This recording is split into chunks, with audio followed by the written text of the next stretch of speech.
Lep pozdrav, drage moje Šmarje, in to je moje zadnje javljanje v tej sezoni. Sledil bo posnetek z mojo družino, v nedeljo smo namreč bili na Rogli, smo šli na smučanje. Bil je zelo, zelo lep, sončen dan, ampak tudi zelo, zelo vetroven. In nekako smo sledimo temu prejšnjemu našemu srečanju, in sicer ogrevanje pred smučanjem, predno zdrvimo po hribu navzdol. Moram priznati, da je malo krajši ta posnetek, ker vsi dejansko smo zelo strastni smučarji in kar komaj čakamo, da naredimo to prvo smuko.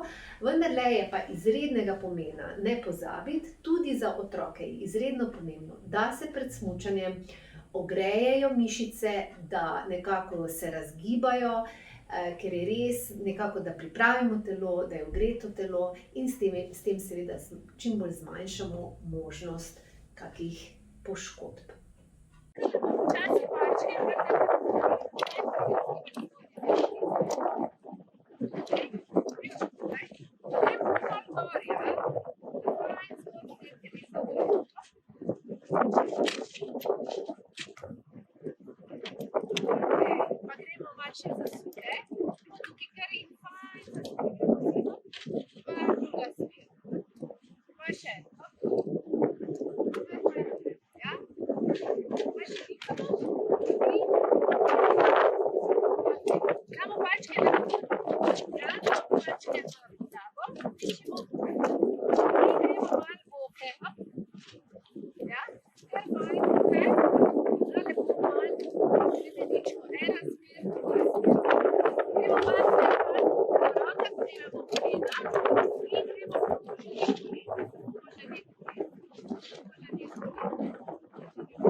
In to bi bilo za letos vse. Lepo se imejte, lepo praznujte in seveda pazite nase. Se vidimo drugo leto. Vse dobro.